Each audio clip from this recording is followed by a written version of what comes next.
Your name? Parimala. Okay fine. Qualification? Degree B Com. ఖచ్చితంగా చెప్పలేను మొత్తం అయిపోయిందని చెప్పి, ఇంకొకటి రాస్తే అయిపోతుంది. బీటెక్ కాకుండా బీకామ్ కంప్యూటర్స్ అని. సూపర్. ఎందుకు వచ్చారు ఇక్కడికి, యూపీఎస్సీలోకి? ఇక్కడికంటే ఇక్కడ కాదు, యూపీఎస్సీలో. పర్టికులర్గా చెప్పలేను కానీ చాలా రోజుల నుంచి అనుకుంటున్నాను అంతే. కానీ ఇక్కడికి వచ్చిన తర్వాత జీల్ అనేది ఎక్కువైంది. Okay fine. Who is your inspiration? Inspiration అని ఎవరు లేరు, నాకు నేనే అనుకుంటా ఖచ్చితంగా చేయాలి, మనం ఇన్స్పిరేషన్ అవ్వాలి ఇంకొకరికి ఖచ్చితంగా. You have very base voice, literally, seriously. Okay, so ఇప్పుడున్న సొసైటీలో మీకు ఒక పవర్ ఉండి మీరు మార్చాలి అనుకుంటే మీరు ఏం మారుస్తారు? ఖచ్చితంగా సొసైటీ అందరినీ ఒక్కరే మారుస్తారని మనం చెప్పలేము, కానీ ఫోకస్ చేసి గ్రౌండ్ లెవెల్లో చేంజ్ చేస్తే automatic. When you have power you can do that. What I'm saying is, one person alone cannot change the society. Ground లెవెల్లో ఎప్పుడైతే మనం చేంజెస్ తెస్తామో వాళ్ళు when they come to the upper level ఖచ్చితంగా society అనేది మారుతుంది. So నేనేమనుకుంటున్నా అంటే even we're the ground level at present, ఇక్కడ నుంచి చేంజ్ వస్తే అక్కడ ఖచ్చితంగా చేంజ్ వస్తుంది. సో ఇక్కడ గ్రౌండ్ లెవెల్లో చేంజ్ రావట్లేదు కాబట్టి గ్రౌండ్ లెవెల్లో చేంజ్ రావడానికి మీరు ఎలాంటి కృషి చేస్తారు? గ్రౌండ్ లెవెల్ని బాగా అబ్జర్వ్ చేస్తే ఖచ్చితంగా వాళ్ళు కనీసం భయంతో అన్నా they will be in a good. Observation is ఇనఫా?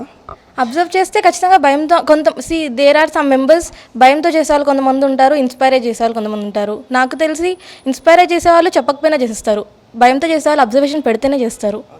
Fine. ఒకవేళ మీకంటూ ఒక పవర్ వచ్చి, మీకంటూ ఒక జాబ్ వచ్చి, మీకంటూ ఒక పొజిషన్ వచ్చిన తర్వాత when you face a difficult allegations మీ మీద, how you will face?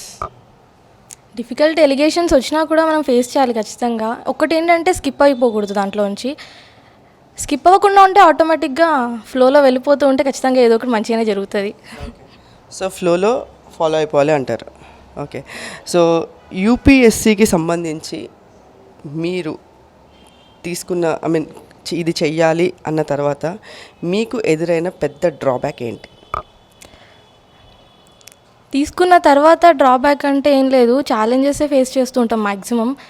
Drawbacks అంటూ ఏం లేవు, అవన్నీ క్లియర్ చేసుకుంటూ రావాలి. ఛాలెంజ్ అనుకుంటేనే క్లియర్ చేస్తాం, డ్రాబ్యాక్ అనుకుంటూ ఉంటే వీ కెనాట్ అని నాకు తెలిసి. అట్లా అంటే ఖచ్చితంగా every one will face challenges. ఎలా అంటే యూపీఎస్సీ అనుకుంటాము కానీ కొన్ని రోజుల తర్వాత ఇంకో జాబ్ కనిపిస్తుంది, ఆ జాబ్ చేస్తే బాగుండు, because will not earn while preparing. ఖచ్చితంగా ఇలాంటివన్నీ వస్తూ ఉంటాయి, అవన్నీ ఛాలెంజెస్గా తీసుకొని ముందరికి వస్తేనే దెన్.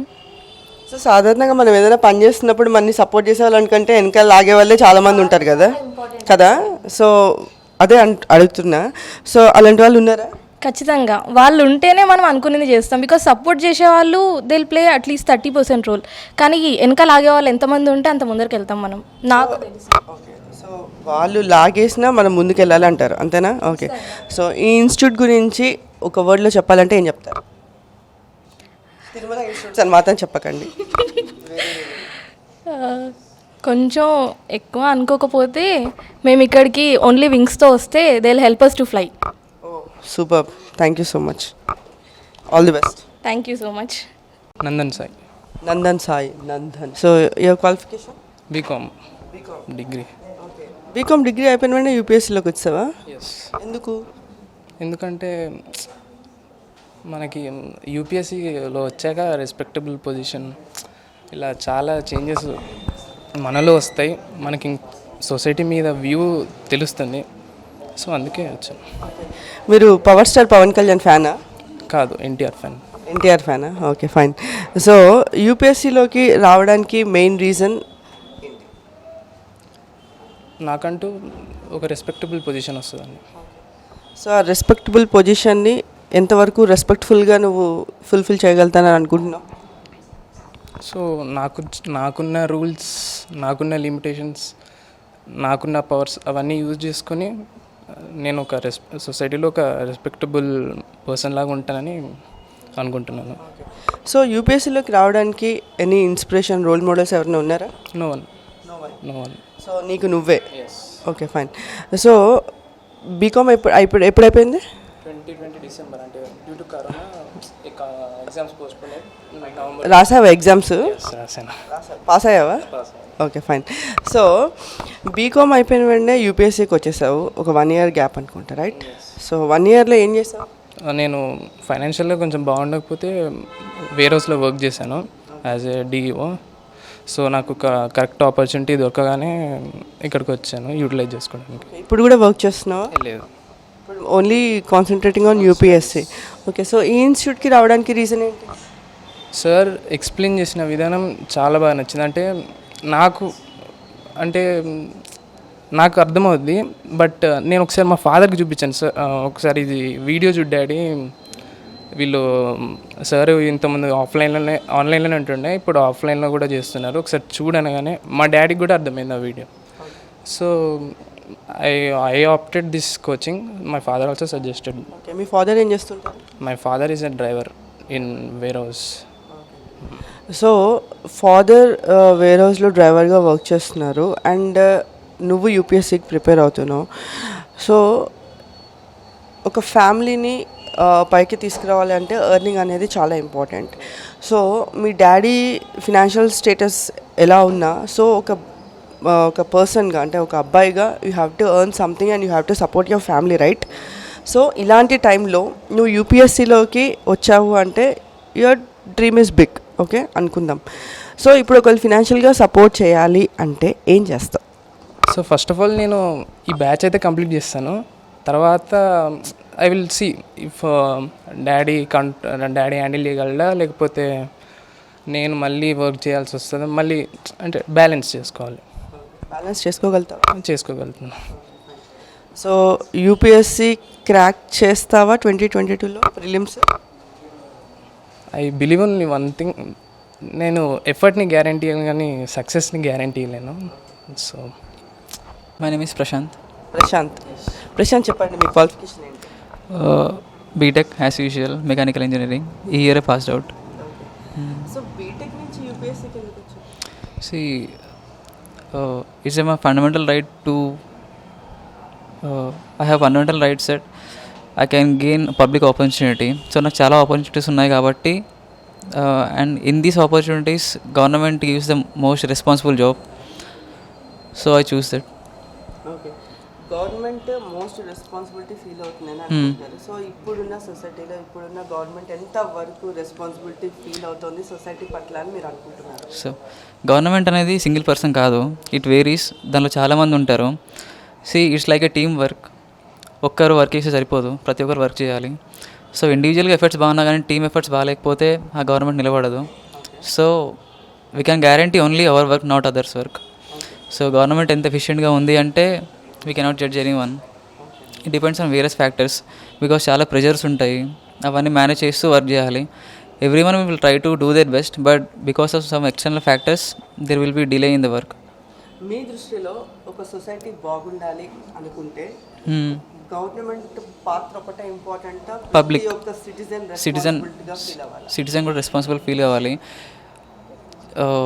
అంటే ఒకళ్ళు చేంజ్ రావాలి అంటే ఎక్స్టర్నల్ కాకుండా internal place a major role. So public మారితే government is not only the qualified members, every one is a part of government. So only ఆ పోస్ట్లో ఉన్న వాళ్ళే చేస్తే చేంజ్ వస్తుంది అట్లాంటిది ఏమి ఉండదు. Every citizen should feel responsible. మీరు ఎంత రెస్పాన్సిబిలిటీ ఫీల్ అవుతారు సొసైటీ పట్ల? See, I will not throw a litter on the grounds. It's a part of responsibility.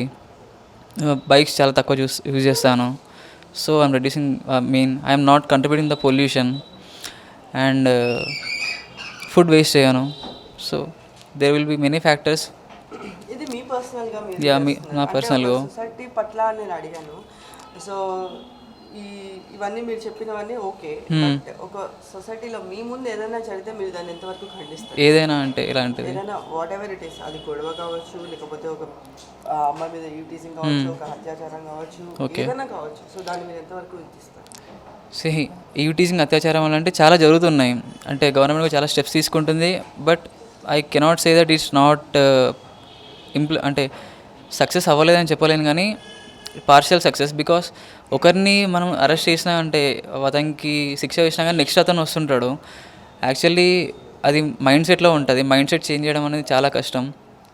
What ever the policies you make, it will reduce the imprisonment only, but it will not change their mental behaviour. So mental behaviour మీద ఎక్కువ concentrate చేస్తే crimes తగ్గుతాయి. Okay, fine. So హైదరాబాద్లో చాలా institutes ఉండగా why you choose this one? Actually నేను అసలు institute తీసుకోవద్దు అనుకున్నాను, సెల్ఫ్ ప్రిపరేషన్ అనుకున్నా. కానీ నా ఫ్రెండ్ బీటెక్ ఫ్రెండ్ ఒకతను సజెస్ట్ చేసిండు యూట్యూబ్లో తిరుమల సార్ అని అన్నాడు, బాగా చెప్తున్నాడని. So first actually I don't know any concept related. నేను సార్ది పాలిటీ వీడియోస్ చూసాను, నాకు ఏం తెలియదు పాలిటీ గురించి. బట్ కాన్సెప్ట్ మన సబ్జెక్ట్ తెలిస్తే కాన్సెప్ట్ తెలిస్తే కానీ సార్ ఎక్స్ప్లెయిన్ చేసే విధానం బాగుంది. లైక్ ఎవ్రీ ఆస్పెక్ట్ని కవర్ చేస్తుంటాడు, రియాలిటీలో ఎలా ఇంప్లిమెంట్ అయితే చెప్తాడు. చాలామంది ఏమైనా థియరిటికల్గా వెళ్ళిపోతుంటారు కానీ ప్రాక్టికల్గా ఎక్కువ చేసుకోరు, కానీ సార్ ప్రాక్టికల్గా బాగా చెప్తాడు. సో నాకు నచ్చింది. సార్ మళ్ళీ ఆఫ్లైన్లో స్టార్ట్ చేసామని తెలిసి జాయిన్ అయిపోయాం. ఓకే. సో జనరల్గా యూపీఎస్సీ అనగానే మనకి కేస్ స్టడీస్ అనేవి ఉంటుంటాయి. ఉంటాయి. ఎస్. సో మీ లైఫ్లో జరిగినవి ఎప్పుడైనా మీరు ఒక కేస్ స్టడీగా తీసుకుని దాన్ని సాల్వ్ చేయడం జరిగిందా? సాల్వ్ చేయడం వరకు పోలే కానీ కేస్ స్టడీస్ అది చేసిన. I don't remember the class, but when I'm in the schooling age, school నుంచి వచ్చేసిన తర్వాత అంటే సేమ్ ఏజ్ మా ఏజ్ గ్రూప్ ఒకతను బెగ్గర్ అడుగుతున్నప్పుడు అంటే అతను పడే కష్టం చూసిన. Why I'm blessed like this. We cannot అంటే అతన్ని చేంజ్ చేయడానికి మనం ఏం చేయలేం, కానీ మన దగ్గర ఉన్నది ఆఫర్ చేసి అతన్ని ఆకలి తీరచ్చు కదా. సో అతను ప్రతి ఇంటికి వెళ్ళి అడుగుతున్నాడు, బట్ అతనికి మనీ ప్రొవైడ్ చేసే స్టేజ్లో లేము. ఇంట్లో ఉన్న ఫుడ్ అతనికి ఇచ్చినాము. సో ఇట్లాంటి చిన్న చిన్నవి చేసినా కానీ పెద్ద కేస్ స్టడీస్ ఏం లేవు. I think in future I will solve. Fine. So next year ప్రిలిమ్స్కి ఎంత స్ట్రాంగ్గా ప్రిపేర్ అవుతున్నారు? See every year more than 10 lakhs apply చేస్తారు. Not all 10 lakhs, but at least 8 to 9 lakhs అందరూ సీరియస్గా ప్రిపేర్ అవుతారు. But it also depends on luck factor also. And ఆ మూమెంట్లో మన ప్రజెన్స్ ఆఫ్ మైండ్ ఎంత బాగుంది అనే దాని మీద ఎక్కువ డిపెండ్ అవుతుంటుంది. Everyone gives their 100%, but only few will be selected. I will guarantee that I will give my 100%. Selection is not in my hands. So మీరు ఇందాక చెప్పినట్టు ఒక పక్కన ఇలా ప్రిపేర్ అవుతున్నానని చెప్పారు కదా. So what if in case మీరు ఒక 3-4 years వరకు మీరు సెలెక్ట్ కాకపోతే what you will do? You will change your mind or you will stick on this? UPSC is not only the path in the life. ఇది రాకపోతే దీంట్లోనే ఉండాలి, వచ్చేవరకు ఇదే చేస్తాను ఏం లేదు. బట్ ఇనిషియల్ నుంటే బ్యాకప్ ప్లాన్ ఉండాలి. సో ఒక 3 years చూసిన తర్వాత, because I have responsibilities, I should take care of my families. నేను దీనిలో చేస్తాను, ఇది క్రాక్ చేసే వరకు నాకు సపోర్ట్ చేయడం అంటే వాళ్ళు కూడా ఫైనాన్షియల్గా స్టేబుల్ ఉంటేనే. వాళ్ళ ఫైనాన్షియల్ మీద ప్రెషర్ పెట్టి నేను దీనికోసం క్రాక్ చేస్తూ 6 years 7 years అట్లా తీసుకోను. నేను ట్రై చేస్తాను 3 years, రాలేదంటే వేరే ఫుల్కి వెళ్తాను. దేంట్లోనైనా మనము ఎర్న్ చేసుకోవచ్చు, ఫైనాన్షియల్గా సపోర్ట్ చేయొచ్చు. All the best. Please do subscribe Myra Media. Please subscribe Myra Media. Subscribe to Myra Media. Please like, share and subscribe to Myra Media for lot of film news, gossips and hot news. Please like, share and subscribe to Myra Media. For more interesting updates, please subscribe to Myra Media YouTube channel. For more updates, please subscribe to Myra Media. So like, share and subscribe to Myra Media.